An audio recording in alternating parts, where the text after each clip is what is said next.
मैंने अपनी बीवी को कभी दिल से कबूल नहीं किया, मगर एक रात जब मुझे सच पता चला तो मेरी आंखों से आंसू रुक ही नहीं रहे थे। मेरा मास्टर्स मुकम्मल होने वाला था और आखिरी सेमेस्टर चल रहा था। ईद की छुट्टियों में जब घर आया तो मैंने सोचा था कि अब्बा जान को अपनी पसंद के बारे में बताऊंगा। मेरी क्लास फेलो तानिया मुझे पसंद थी और मैं उससे शादी करना चाहता था। लेकिन जब मैं गांव पहुंचा तो अब्बा जान मुझे जीप में बिठाकर जमीनों का चक्कर लगाने ले गए। उन्होंने कहा कि ये हमारे बाप दादा की जमीन है और इसकी हिफाजत हमारी जिम्मेदारी है। फिर उन्होंने मुझसे पूछा कि क्या तुम पसंद करोगे कि ये जमीनें किसी गैर के पास चली जाएं? मैंने कहा हरगिज नहीं। फिर अब्बा जान ने कहा जैनब मेरी भतीजी है और मुझे अपनी बेटियों से भी ज्यादा अजीज है। वो 200 एकड़ जमीन की इकलौती वारिस है। मैं चाहता हूं कि उसे अपने घर की बहू बना लो। उम्मीद है तुम्हें इस पर कोई एतराज नहीं होगा। मैं हैरान और परेशान हो गया। एक तरफ तानिया का चेहरा था और दूसरी तरफ अपने बाप का।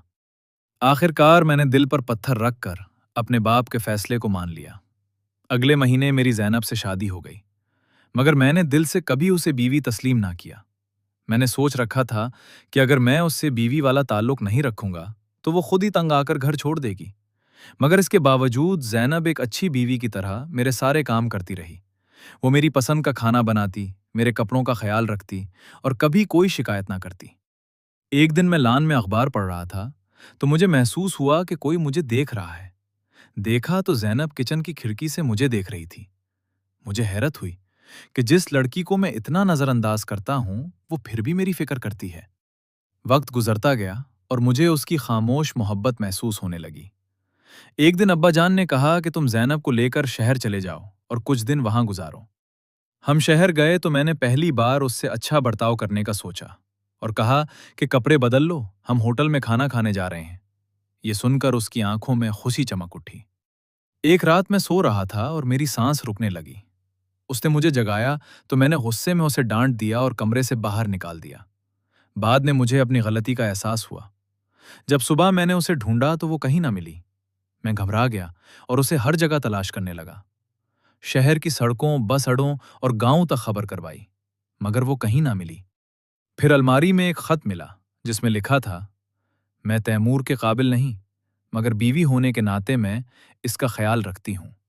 इसे सोते हुए सांस का मसला होता है, इसलिए मैं रात भर जागती रहती हूँ ताकि अगर उसकी सांस रुक जाए तो उसे जगा सकूं। मोहब्बत का तकाजा कुर्बानी है, इसलिए मैं अपनी नींद कुर्बान कर देती हूँ। ये पढ़कर मैं रो पड़ा और चीखने लगा। अचानक जैनब मेरे सामने आ गई। उसने बताया कि जब मैंने उसे कमरे से निकाला तो वो छत पर चली गई थी और वहीं सो गई थी। मैंने उसे गले लगाकर कहा कि अब कभी मुझे छोड़कर ना जाना। तुम मेरी सबसे अच्छी बीवी हो और मैं तुम्हारा बुरा शौहर रहा हूं। मुझे माफ कर दो। जैनब ने कहा कि आप माफी मांगकर मुझे शर्मिंदा ना करें। आप कल भी मेरे लिए काबिले एहतराम थे और आज भी हैं। उसने मुझे दिल से माफ कर दिया।